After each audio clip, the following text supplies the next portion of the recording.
Hello everyone, welcome back to the second circle, a Helltaker Fangame.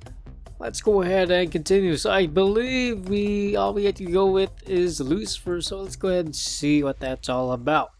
And yes, there was a recently updated, so I will be doing that hopefully this week. When the other girl is attended to, you head upstairs to once more inform Lucifer of your progress. After knocking on her door, you enter her room to find her dressed to the heels in what appears to be a party dress, admiring yourself in the mirror. Damn, Lucifer, you look great! Very pretty.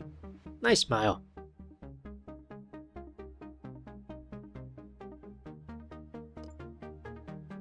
Taker, I was hoping you'd finish up in time.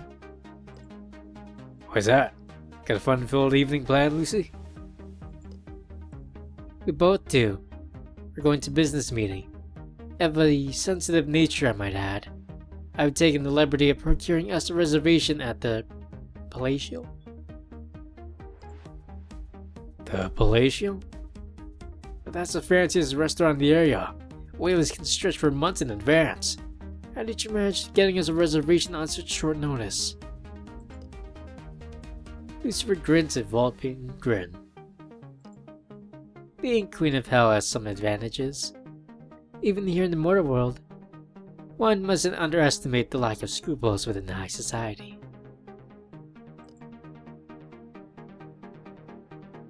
Lucifer looks really nice in that. Just kidding. I had Pandemonica arrange it. She can be quite convincing when she wants to. I also took the liberty of procuring you a suit. You should find it on your bed. I expect you to look your best tonight. We are dressing to impress. You do as you are bid and change the starchy tuxedo you find in your room. Making your way downstairs, you find Lucifer in a hushed conversation. Justice, you're in charge. Until I get back. The awesome demon looks like she's about to say something, but changes her mind at the last moment. Smiling, she grips Lucifer's shoulder with one gloved hand. She nods, first at Lucifer, then up to the stairs at you. Good luck, my friend. I hope tonight bodes well for the both of you. Your drive to the Palatial is uneventful, and your occasional attempts at small talk are not reciprocated by Lucifer, as you wonder what on earth could cause the Queen of Hell to want to impress someone. Arriving at your destination, you have been tossed the keys to a waiting valet before opening Lucifer's door, helping her out onto the sidewalk. Maybe it's just the light, but she looks enchanting in her glittering dress. Clasping hands, the two of you enter the restaurant. The impeccably dressed waiter inclines his head respectfully as you approach his desk. Welcome to the Palatial. I trust sir and madam have a reservation? Yes, let's see. Pt.18, I believe it was. The waiter makes a show of flipping through a little leather-bound scheduling book. Eventually he stops, peers down his horn-rimmed spectacles at the page entry. Yes. One table for a Lucifer Queen. Yes, that's us. But madam, there appears to be only two of you here. Shall we wait for the third party before accompanying you to your table? Third party? You turn to Lucifer, for the gaze that's locked upon the waiter. Her answer is cool and holds none of the foreboding now gently bearing at the back of your mind. No, our other member has never been one for punctuality. She'll join us when she arrives. Until then, I'd like to enjoy a drink with my companion. The waiter's eye twitches in carefully restrained irritation, but he smiles benignly, picks up two menus and beckons you forward. This way, if you please. The two of you follow the waiter into the ostentatious depths of the Palatial, The dining area is ornate. Marble pillars hold up a painted ceiling. Soft music played by a live band creates a pleasantly soothing background ambience. The table you are shown to is tucked away from prying eyes and carved from the same hard stone as the rest of the decor. The two of you take your seats. The server makes a wine selection before the waiter bows and leaves the two of you alone. For the moment of prying ears, you ask Lucer the obvious question. So, who's this third party you invite along? I thought we were putting pleasure before business on this date. Oh, we are. Trust me, our guests never arrives on time. As to our identity, I thought it would be best to extend an invitation to our opposition. See if we can't resolve this whole dispute peacefully. Invite a leader to the opposed lords to have dinner with us? What else? I get a romantic evening dinner with my Helltaker, and I get a chance to resolve our burgeoning conflict before it gets any worse. Two birds with one stone, I say. Why bring me along for a meeting, though? I thought you didn't like me stooping into your affairs of our office. Ah, now that is a stroke of brilliance on my part, if I do say so myself. See, whatever happens here, there are going to be people in the house who won't, take my word as the gospel truth, shall we say. I assume you know of whom I refer. I'll try. You nod your assent. Whatever shall transpire over the course of our meeting, I expect you to faithfully and accurately relate to the rest of the girls, to the letter. Am I understood? So why even bring me along as opposed to, say, a tape recorder? Because I enjoy your company. Besides, just because we have business to tend to in the near future, it doesn't mean we can't enjoy ourselves in the now. Tell me, how are the girls doing? I've been so caught up in my work I haven't had any free time for them. Zara is doing remarkably well, especially in the light of Belphegor burning her home down. Yes, she's been camping to Cerberus' room. I can't say I'm a fan of that development. Afraid she'll get Cerberus hooked on smoking? Quite the opposite. The thought of Cerberus' enthusiasm running off its jar presents a far more serious threat than anything the fallen lords might think of. Why, just imagining it gives me chills.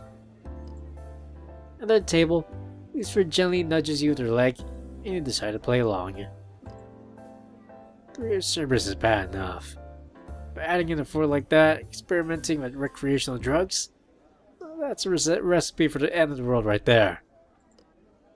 I say, let a girl dream. Didn't you ever have a wish? Something you wanted to be when you grew up? A blush creeps into your cheeks as unwanted memories come flooding into your mind. This isn't really the time. Why not here? Why not now? Oh, alright, I'll tell you, but you can't laugh. Alright, I promise not to laugh at your silly dreams. I wanted to be an astronaut as a child. Dear me, don't tell me you humans are still interested in that barren expanse of nothing. What on earth could you have attracted you to such a career? My grandmother used to be reading me stories of faith, little excerpts from the Bible reaching moral lessons well suited for the minds of children. Lucy rolls her eyes at this, but remains silent. In many of these stories, God speaks to the human from heaven, and at the age that I was, I always assumed heaven was above the sky. I wanted to go there and see the majesty of the heavens all on my own. Well, it seems you ended up traveling in rather the wrong direction for that. And yet, I'd say I still found something worth looking for, if you'll pardon the romanticism. Oh no, do go on. It's been ages since someone's adored me. Traveling to hell to find myself a harm will most likely be the de facto experience of my life. prediction given all the more relevance considering I expect my lifespan to be shortened dramatically by my living with demons. But despite all that, I don't regret a single choice. Knowing you has brought more vibrance into my life than I could have found if I lived to be 100. This pleases me. Tell me more. You always know what you want to. You always plan ahead to keep yourself and others happy. You may not always be forthcoming on sensitive topics. I've never once suspected malice to be the reason behind it. I love the way you curl your hair around your horns. I love how you polish your crown each night before you go to sleep. I love how you care about the other girls, even if they can't always see it. Your confidence and tenacity befits a queen. And I know that if, or any the others were ever in trouble, you do all that you could to help us. Why, Taker, I'm touched. I haven't had a praise that genuine over 600 years. Oh, that's so long. I think you deserve a reward. The truth. The truth? Yes. You may ask me one question and one question only. I will do my best to see it answered truthfully.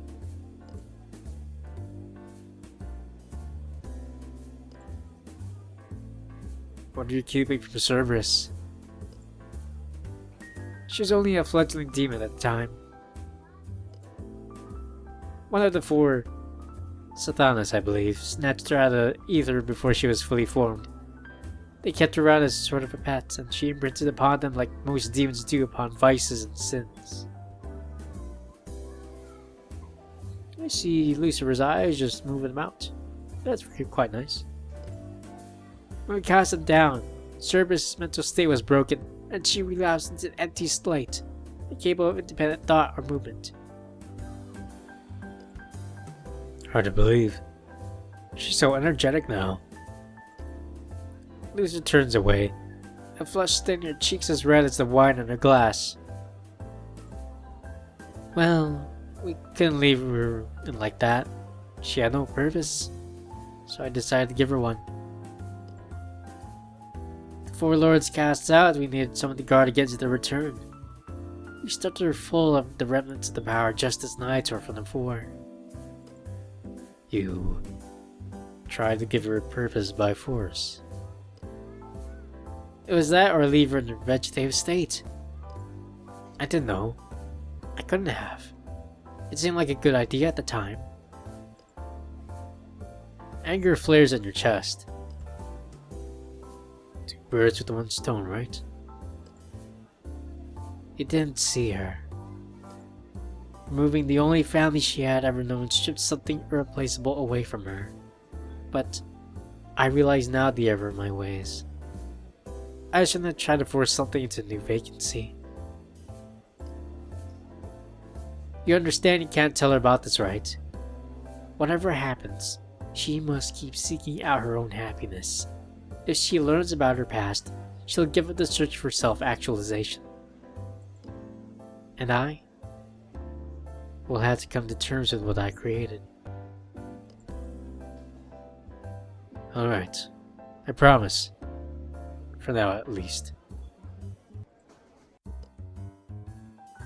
Lucifer takes her hand in hers, squeezing them firmly. It's good to know I have your confidence. You know full well you have more than that. Oh my, Taker. So forwards. Run out of roundabouts already, have you? Lucifer gently tugs on your fingers, pulling you towards her. Uh-oh. Things are getting steamy. The candlelight flickers in her eyes, reflecting something strange you haven't seen there before. Happiness, regret. Might as well enjoy ourselves here while we can. Would you agree? You nod and she smiles. Leaning forward, she tilts her head, her lips set on an unmistakable target. Your own. You close your eyes, leaning into the approaching kiss. Lucifer's free hand comes to the back of your head, softly guiding your lips towards hers. You feel her hot breath on your mouth, and part your lips to meet hers. Ugh, you're gonna make me barf, usurper. How about you put your newest boy toy down and greet your nemesis like a proper lady? Lucifer's mouth is perhaps a quarter of an inch from her own, where she turns towards the newcomer. The interrupter is a woman, and unmistakably demonic in origin. Hi, Satanas. The shock of white hair that seems to explode from her skull isn't enough of a giveaway. Crimson eyes and curved ivory horns complete the picture. Like the other demons you've encountered so far, this demon's fashion sense appears to have been sourced from a local mosh pit. She stands half a head taller than most demons. The feature only enhanced by tattered combat boots laced up her calves. Her outfit is a disjointed mess of fishnets and leather. A slim guitar is hung over one of her shoulders, and from the dents covering the surface you can tell it has been well used. Ah, Satanas. I see you're merely fashionably late, as opposed to insultingly. I wasn't expecting you to rise so promptly. Unlike you, I have a single mind in my obsessions. Grunting, the demon slings her guitar over the back of the chair before taking her seat. Leaning back in the chair, she places her tattered combat boots up an ivory tablecloth. The gesture one of contempt and disregard. Very ritzy, this place. It always suits a pretender such as you. I do hope it's not indicative of what you've done to my castle in hell. Undeterred by the open hostility demonstrated by the new demon, Lucifer maintains her polite tone of voice. You look positively famished, practically wasting away. Can I order you something to eat? No thank you. Vipers like you deliver that venom through feces easily enough to do as they franks. Quit dodging the topic at hand, usurper. We're here to strike a deal, nothing more.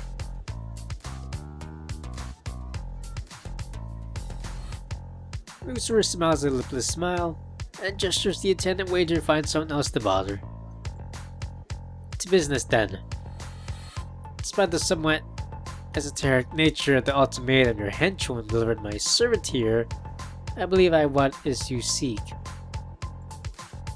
Oh, you have you? Lucifer inclines her head. So that is pretty cool. I like her design a lot.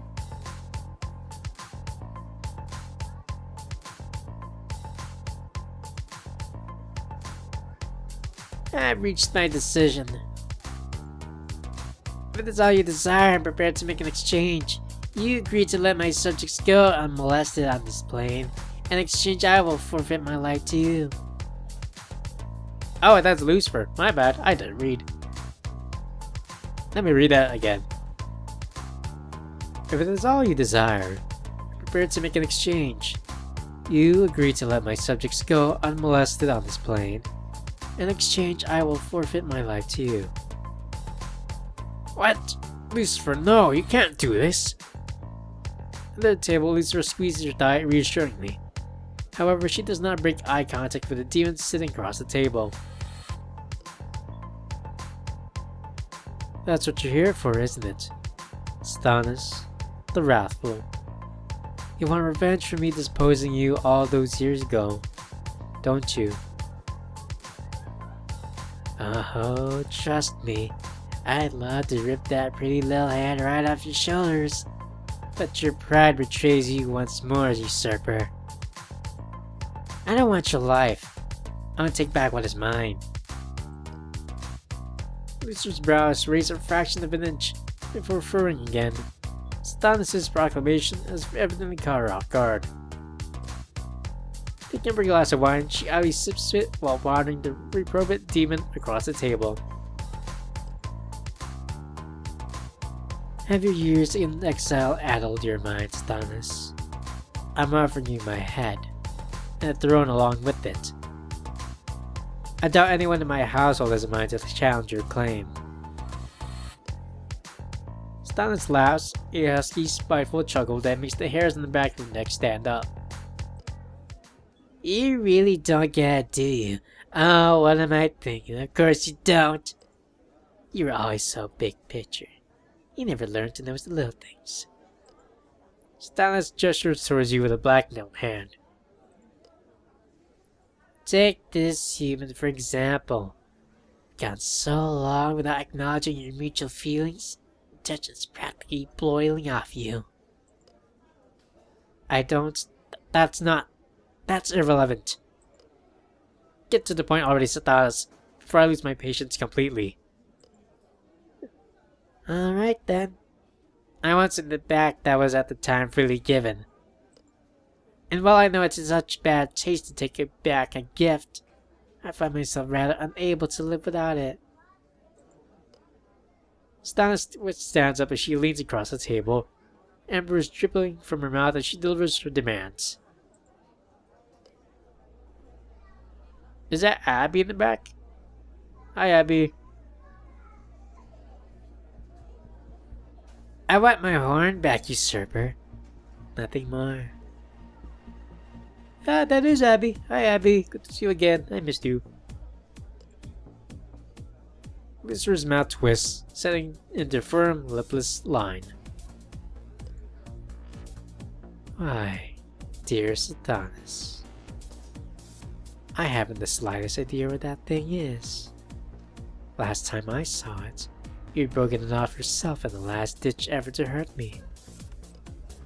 Stannis throws back her head and roars with laughter. A tongue of flame shoots out from between her teeth, illuminating the alcove with a sickly orange glare. Ha! And did not succeed at that little venture, but don't play dumb, usurper. We both know exactly where I left my horn, and how I get it back. The stem of the wine glass shatters, crushing into power by Lucifer's grip. The bowl, still half filled with red liquid, falls to the ground, shattering across the polished wooden floor of the restaurant. Almost at once, an attendant trots out from the rings of the kitchen, mop and rag poised to clean up the mess. However, at the scathing look from both men sitting at the table, the attendant wisely beats a hasty retreat back out of sight. When it finally comes, Lucifer's reply is as cold and unyielding as iron. I was prepared to offer you my own life, if it meant those close to me could leave in peace. But it appears that you once again wish to exact a toll upon me that is too costly to pay, and I will never forgive you for the things you've done. You would take the same life, twice, and ask me to do it with my own hands? And all for what? A chance at the return of your shattered power. You know as well as I do what happens to a team if their horns are damaged. You're a ticking time bomb, and you know it. There's nothing you can do to stop the inevitable. Stannis smirks, her filed teeth glittering in the candlelight. Well, it's a good thing you exiled the underworld's layman along with me then, isn't it? Stannis snaps her fingers, sound echoing off the marble columns that pepper the inside of the palatial. Once more, a waiter appears, only this time it isn't the short, well-dressed man who showed you to your table. The new waiter is dressed in a baggy, ill-fitting outfit, almost a parody of trim tuxedos worn by the rest of the staff. Familiar eyes peer out of you from an exhaustion-worn face. Abby?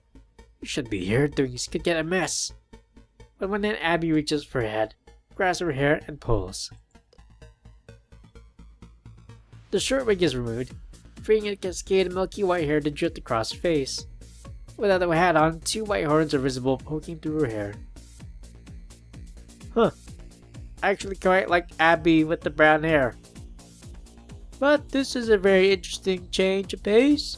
She looks quite nice though. I like Abby. You're a demon?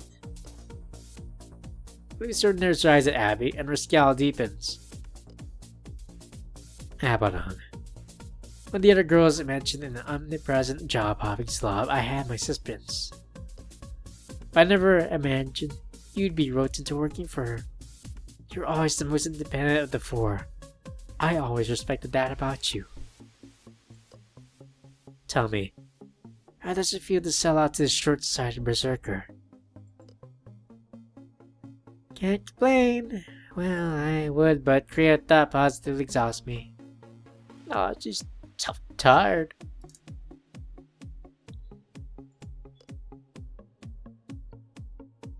Abaddon here is surprisingly good at mortal jobs. She's been the one keeping us fed and clothed this whole time. And that's not all she's picked up. Huh? Oh, yeah. I assisted a mortal physician for a time, allowing them to pick up a thing or two about surgery.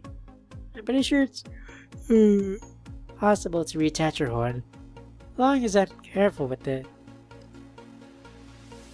Be that as it may, my answer remains the same. I showed you mercy once before. Rest assured I will not be making the same mistake again. Very well. If you'll not give it willingly, you'll leave us, with no choice. Stan extends one clawed hand to point a daring finger at Lucifer. Please, let's not hurt Abby. I like Abby too. She's great. She has a nice chest too. Oh, Queen, oh, Liege, there shall be no peace between us. There's nowhere you can run and nowhere you can hide to escape and check the wrath of Satanus. Nothing short of heart's blood shall sway me from my unholy cause. Consider this the end to our first and last negotiation. Reaching up behind her, Satanus swings her guitar overhead and onto the table at meteoric speeds. A flash of light and a deafening crack send you reeling, and even behind your trademark sunglasses, you feel your retina smolder. When you regain your vision, you see the stone table has been riven in two by the force of the blow. Satanus and Abaddon are gone, disappeared during the light show. Looks like time has done nothing to soften her temper, nor her fondness for melodrama. She always had a flair for the overdramatic. Looks like we'll have to put off dinner for now. I'm sure the rest of the girls will want to hear about this.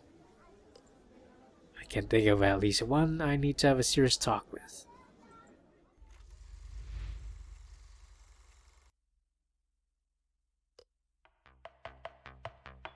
Okay, so this is an outdated version. It has been recently updated about last week. So I'm just gonna update that next time, and then, we can start back off. Anyways, if you enjoyed this video, please leave a like, comment, subscribe. Maybe tell me who your favorite demon girl is, or Taker himself. I don't know. And if you want to try this for yourselves without me blabbing, it's free to play, so you can play this on your own. Just download it down below. Anyways, thank you, and take care.